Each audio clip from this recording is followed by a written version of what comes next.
ਕਿਸੇ ਮੁਲਕ ਦਾ ਬਾਦਸ਼ਾਹ ਬੜਾ ਖੁਸ਼ ਮਿਜ਼ਾਜ ਖੁਸ਼ ਤਬੀਅਤ ਤੇ ਹੱਸਣਾ ਖੇਡਣਾ ਜਿਹਾ ਬੰਦਾ, ਲੇਕਿਨ ਇਸ ਸਭ ਦੇ ਬਾਵਜੂਦ ਕਿਸੇ ਨਾਲ ਕੋਈ ਉਹ ਆਪਣੇ ਫੈਸਲਿਆਂ 'ਚ ਕੰਪਰੋਮਾਈਜ਼ ਨਹੀਂ ਕਰਦਾ ਔਰ ਆਪਣੇ ਹੁਕਮਾਂ ਵਿੱਚ ਕਿਸੇ ਨਾਲ ਕੋਈ ਰਿਆਇਤ ਨਹੀਂ ਕਰਦਾ। ਜੁਰੈਮ ਪੇਸ਼ਾ ਅਨਾਸਰ ਵਾਸਤੇ ਉਸ ਐਸੀਆਂ ਸਖਤ ਸਜ਼ਾਵਾਂ ਤਜਵੀਜ਼ ਕੀਤੀਆਂ ਕਿ ਲੋਕ ਜੁਰਮ ਕਰਨਾ ਹੀ ਛੱਡ ਗਏ। ਐਸਤਾ ਐਸਤਾ ਉਹਦੇ ਮੁਲਕ ਦੇ ਹਰ ਕੋਨੇ ਵਿੱਚ ਅਮਨ ਤੇ ਸ਼ਾਂਤੀ ਦਾ ਦੌਰਾ ਸ਼ੁਰੂ ਹੋਇਆ। ਇਹਨਾਂ ਕੰਮਾਂ ਦੀ ਵਜ੍ਹਾ ਤੋਂ ਉਸ ਮੁਲਕ ਦੇ ਆਵਾਮ ਆਪਣੇ ਬਾਦਸ਼ਾਹ ਨਾਲ ਬੜੀ ਮੁਹੱਬਤ ਕਰਦੇ ਹਨ। ਇੱਕ ਦਿਨ ਬਾਦਸ਼ਾਹ ਆਪਣੀ ਖਾਬਗਾਹ 'ਚ ਬਹਿ ਕੇ ਨਾ ਵਜ਼ੀਰ ਆਜ਼ਮ ਨੂੰ ਬੁਲਾਇਆ, ਤਾਂ ਵਜ਼ੀਰ ਆਜ਼ਮ ਨੂੰ ਆਖਿਆ ਵੀ ਆਪਣੇ ਮਾਲ ਦੇ ਵਿੱਚ ਉਹ ਦੁਨੀਆ ਦਾ ਹਰ ਕਿਸਮ ਦਾ ਬੰਦਾ ਮੌਜੂਦ ਹੈ, ਮਸਲਨ ਸਿਆਣੇ, ਅਕਲਮੰਦ, ਨਾ ਸਿਆਸੀ, ਸਮਾਜੀ, ਮਜ਼ਹਬੀ, ਹਰ ਕਿਸਮ ਦਾ ਬੰਦਾ ਹੈ, ਲੇਕਿਨ ਨਾ ਇੱਕ ਬੰਦੇ ਦੀ ਕਮੀ ਹੈ। ਵਜ਼ੀਰ ਆਜ਼ਮ ਆਖਿਆ ਬਾਦਸ਼ਾਹ ਸਲਾਮਤ ਉਹ ਕਿਹੜਾ ਖੁਸ਼ ਨਸੀਬ ਹੈ ਜਿੰਦੇ ਭਾਗ ਖੁੱਲ੍ਹੂ ਹਨ। ਬਾਦਸ਼ਾਹ ਆਖਿਆ ਬਈ ਆਪਣੀ ਸਲਤਨਤ ਦਾ ਜਿਹੜਾ ਸਭ ਤੋਂ ਵੱਡਾ ਬੇਵਕੂਫ ਹੈ ਨਾ, ਉਹਨੂੰ ਲੱਭ ਕੇ ਤੇ ਮੇਰੇ ਹਜ਼ੂਰ ਪੇਸ਼ ਕਰ, ਤੈਨੂੰ ਇੱਕ ਹਫ਼ਤੇ ਦਾ ਟਾਈਮ ਹੈ। ਵਜ਼ੀਰ ਆਜ਼ਮ ਜਨਾਬ ਆਖਿਆ ਬਾਦਸ਼ਾਹ ਸਲਾਮਤ ਤੁਹਾਡੇ ਹੁਕਮ ਦੀ ਤਮੀਲ ਹੋ ਸੀ। ਬਾਹਰ ਆਇਆ, ਸਿਪਾਹੀਆਂ ਨੂੰ ਆਖਿਆ ਉਸ ਵੀ ਮੁਲਕ ਦੇ ਕੋਨੇ ਕੋਨੇ 'ਚ ਫੈਲ ਜਾਓ, 72 ਘੰਟੇ ਤੁਹਾਡੇ ਕੋਲ ਟਾਈਮ ਹੈ, ਤੇ ਜਿਤਨੇ ਵੀ ਪਾਗਲ, ਜੱਲੇ, ਬੇਵਕੂਫ, ਮਜਜ਼ੂਬ ਤੁਹਾਨੂੰ ਨਜ਼ਰ ਆਵਣ ਉਹਨਾਂ ਨੂੰ ਪਕੜ ਕੇ ਤੇ ਮੇਰੇ ਕੋਲ ਲੈ ਆਓ। 72 ਘੰਟੇ ਅਜੇ ਨਹੀਂ ਗੁਜ਼ਰੇ ਹਨ, ਉਹਦੇ ਸਾਹਮਣੇ ਤਕਰੀਬਨ 15 ਤੋਂ 20 ਪਾਗਲ ਖੜੇ ਹਨ। 24 ਘੰਟੇ ਮਜ਼ੀਦ ਜਨਾਬ ਵਜ਼ੀਰ ਆਜ਼ਮ ਸਾਹਿਬ ਉਹਨਾਂ ਦੇ ਨਾਲ ਗੁਜ਼ਾਰੇ, ਉਹਨਾਂ ਦੇ ਨਾਲ ਗੱਲਾਂ ਬਾਤਾਂ ਕੀਤੀਆਂ, ਉਹਨਾਂ ਦੇ ਇੰਟਰਵਿਊ ਲਏ, ਉਹਨਾਂ ਦੀਆਂ ਹਰਕਾਤੋ ਸਕਨਾਤ 'ਤੇ ਨਜ਼ਰ ਰੱਖੀ। ਇੱਕ ਬੰਦਾ ਉਹਨੂੰ ਪਸੰਦ ਆਇਆ ਜਿਹੜਾ ਕਿ ਬੇਵਕੂਫਾਂ ਦਾ IG ਆ, ਯਾਨੀ ਕਿ ਜਰਨੈਲ ਬੇਵਕੂਫ। ਉਹਨੂੰ ਲੈ ਕੇ ਨਾ ਬਾਦਸ਼ਾਹ ਕੋਲ ਚਲਾ ਗਿਆ। ਬਾਦਸ਼ਾਹ ਨੂੰ ਵੇਖ ਕੇ ਬੜਾ ਖੁਸ਼ ਹੋਇਆ, ਤੇ ਬਾਦਸ਼ਾਹ ਆਪਣੇ ਮਹਾਲ ਦੇ ਵਿੱਚ ਇੱਕ ਤਕਰੀਬ ਮੁਨੱਕਦ ਕੀਤੀ। ਉਸ ਤਕਰੀਬ ਦੇ ਵਿੱਚ ਉਹ ਬਾਕਾਇਦਾ ਜਿਹੜਾ ਪਾਗਲ ਆ ਉਹਦੀ ਤਾਜ ਪੋਸ਼ੀ ਕੀਤੀ ਗਈ ਔਰ ਉਹਦਾ ਨਾਂ ਰੱਖ ਛੱਡਿਆ ਬੇਵਕੂਫ ਵਜ਼ੀਰ। ਵਕਤ ਆਦੀ ਰਫਤਾਰ ਨਾਲ ਗੁਜ਼ਰਦਾ ਰਿਹਾ। ਬਾਦਸ਼ਾਹ ਜਿਸ ਟਾਈਮ ਵਿਹਲਾ ਹੋਵੇ, ਜਿਸ ਟਾਈਮ ਫਾਰਿਗ ਹੋਵੇ, ਜਿਸ ਟਾਈਮ ਆਪਣੀ ਸਲਤਨਤ ਦੇ ਅਮੂਰ ਤੋਂ ਥੋੜ੍ਹਾ ਜਿਹਾ ਉਹਨੂੰ ਫੁਰਸਤ ਮਿਲੇ, ਉਸ ਟਾਈਮ ਉਹ ਪਾਗਲ ਵਜ਼ੀਰ ਨੂੰ ਸੱਦ ਲਵੇ, ਉਹਦੇ ਨਾਲ ਸਵਾਲ ਜਵਾਬ ਕਰੇ, ਉਹਦੀਆਂ ਗੱਲਾਂ ਬਾਤਾਂ ਤੋਂ ਬੜਾ ਮਹਿਜ਼ੂਜ਼ ਹੋਇਆ ਕਰੇ। ਕੁਝ ਸਾਲਾਂ ਤੋਂ ਬਾਅਦ ਬਾਦਸ਼ਾਹ ਬਿਮਾਰ ਹੋ ਗਿਆ, ਤੇ ਬਾਦਸ਼ਾਹ ਬਿਮਾਰ ਇੰਜ ਹੋਇਆ ਵੀ ਸੁੱਕ ਕੇ ਢੀਂਗਰੀ ਹੋ ਗਿਆ।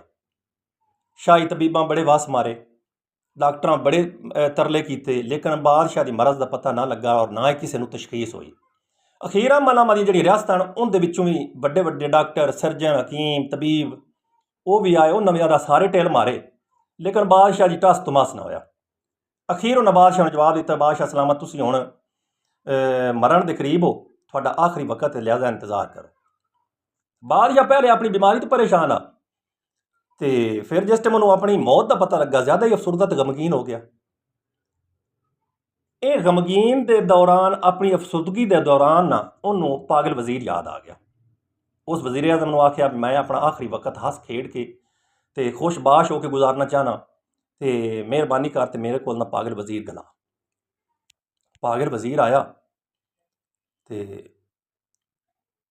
ਬਾਦਸ਼ਾਹ ਸਲਾਮਤ ਆਖਿਆ ਵੀ ਪਾਗਲ ਵਜ਼ੀਰ ਅੱਗੇ ਮੈਂ ਸਵਾਲ ਕਰਦਾ ਤੇ ਤੂੰ ਜਵਾਬ ਦੇਣਾ ਹੈ, ਅੱਜ ਤੂੰ ਇਹ ਸਵਾਲ ਕਰਨੇ ਤੇ ਮੈਂ ਜਵਾਬ ਦੇਣਾ। ਪਾਗਲ ਵਜ਼ੀਰ ਆਖਿਆ ਬਾਦਸ਼ਾਹ ਸਲਾਮਤ ਤੁਸੀਂ ਸੁੱਕ ਕੇ ਢੀਂਗੜੀ ਹੋਏ ਪਏ ਹੋ, ਤੁਹਾਡਾ ਫੱਕ ਵਰਗੀ ਡੋਲੀ ਵਾਂਗ ਮੂੰਹ ਨਿਕਲਿਆ ਪਿਆ, ਤੁਹਾਨੂੰ ਹੋਇਆ ਕੀ ਹੈ? ਬਾਦਸ਼ਾਹ ਆਖਿਆ ਮੈਂ ਬਿਮਾਰ ਹਾਂ ਤੇ ਮੇਰੀ ਬਿਮਾਰੀ ਦਾ ਕਿਸੇ ਨੂੰ ਪਤਾ ਨਹੀਂ ਲੱਗਾ, ਨਾ ਹੀ ਮੇਰੀ ਬਿਮਾਰੀ ਦੀ ਤਸ਼ਖੀਸ ਹੋਈ ਹੈ, ਲਿਹਾਜ਼ਾ ਉਹਨਾਂ ਨੇ ਮੈਨੂੰ ਆਖਿਆ ਵੀ ਤੇਰਾ ਆਖਰੀ ਵਕਤ ਹੈ ਤੇ ਮੈਂ ਮਰ ਜਾਣਾ। ਪਾਗਲ ਵਜ਼ੀਰ ਦੂਸਰਾ ਸਵਾਲ ਕੀਤਾ ਵੀ ਬਾਦਸ਼ਾਹ ਸਲਾਮਤ ਤੁਸੀਂ ਮਰਨ ਤੋਂ ਬਾਅਦ ਕਿਤੇ ਜਾਣਾ? ਬਾਦਸ਼ਾਹ ਹੱਸਿਆ ਤੇ ਆਖਿਓ ਜਿੱਥੇ ਪੂਰੀ ਦੁਨੀਆ ਦੇ ਇਨਸਾਨ ਜਾਂਦੇ ਨੇ, ਮੈਂ ਆਪਣੇ ਖਾਲਕ ਹਕੀਕੀ, ਆਪਣੇ ਮਾਲਿਕ ਕੋਲ, ਆਪਣੇ ਸੋਹਣੇ ਅੱਲਾਹ ਕੋਲ ਜਾਣਾ, ਹੋਰ ਮੈਂ ਕਿਤੇ ਜਾਣਾ? ਪਾਗਲ ਵਜ਼ੀਰ ਤੀਸਰਾ ਸਵਾਲ ਕੀਤਾ ਬਾਦਸ਼ਾਹ ਸਲਾਮਤ ਤੁਸੀਂ ਉੱਥੇ ਕਿਤਨਾ ਅਰਸਾ ਰਹਿਣਾ, ਤੁਹਾਡਾ ਉੱਥੇ ਕਿਤਨਾ ਮਤਲਬ ਕਿਆਮ ਹੈ, ਕਿਤਨੀ ਦੇਰ ਉੱਥੇ ਗੁਜ਼ਾਰ ਸੋ? ਉਹ ਬਾਦਸ਼ਾਹ ਆਖਿਆ ਕਮਰਿਆ ਵਜ਼ੀਰਾ ਜਿੱਥੇ ਮੈਂ ਜਾਂਦਾ ਪਿਆ ਉੱਥੇ ਹਮੇਸ਼ਾ ਵਾਸਤੇ ਜਾਂਦਾ ਪਿਆ, ਮੇਰਾ ਵਾਪਸੀ ਦਾ ਕੋਈ ਮਤਲਬ ਚੱਕਰ ਨਹੀਂ ਹੈ। ਉਹ ਪਾਗਲ ਵਜ਼ੀਰ ਆਦਾ ਚੌਥਾ ਸਵਾਲ ਕੀਤਾ ਵੀ ਬਾਦਸ਼ਾਹ ਸਲਾਮਤ ਦਾ ਮਤਲਬ ਹੈ ਜਿੱਥੇ ਤੁਸੀਂ ਹਮੇਸ਼ਾ ਵਾਸਤੇ ਜਾਂਦੇ ਪਿਓ ਉੱਥੇ ਦੇ ਆਰਾਮ ਤੁਆਮ ਕਿਆਮ, ਯਾਨੀ ਕਿ ਰਹਿਣ ਸਹਿਣ, ਆਪਣੀ ਐਸ਼ੋ ਇਸ਼ਰਤ ਦਾ ਬੜਾ ਤੁਸੀਂ ਸਮਾਨ ਕੀਤਾ ਹੋ ਸੀ, ਬੜਾ ਬੰਦੋਬਸਤ ਕੀਤਾ ਹੋ ਸੀ, ਬੜੇ ਚੰਗੇ ਚੰਗੇ ਕੰਮ ਆਪਦੇ ਵਾਸਤੇ ਕੀਤੇ ਹੋ ਸੇ।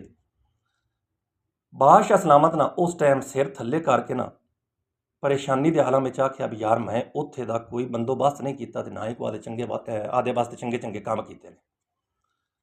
ਜਿਹੜਾ ਪਾਗਲ ਵਜ਼ੀਰ ਆ ਉਹ ਸਾਰੀ ਬੇਵਕੂਫੀ ਵਾਲਾ ਤਾਜ ਲਾ ਕੇ ਨਾ ਬਾਦਸ਼ਾਹ ਦੇ ਸਿਰ ਤੇ ਰੱਖਿਆ भी बादशाह सलामत इस बेवकूफ़ी के ताज के जिहड़े हकदार हो मेरे तो ज़्यादा तुसी हो, क्योंकि जिथे तुसां आरजी तौर पर रहना उत्थे तुसां एडे एडे महाल बना छड्डे, अपने आराम और सकून वास्ते केडे केडे तुसां काम कीते, एडी वड्डी सल्तनत कायम कर छड्डी, और जिथे तुसां हमेशा वास्ते अबदी जिंदगी गुजारनी आई उत्थे वास्ते तुसां कोई काम नहीं कीता, कोई बंदोबस्त नहीं कीता।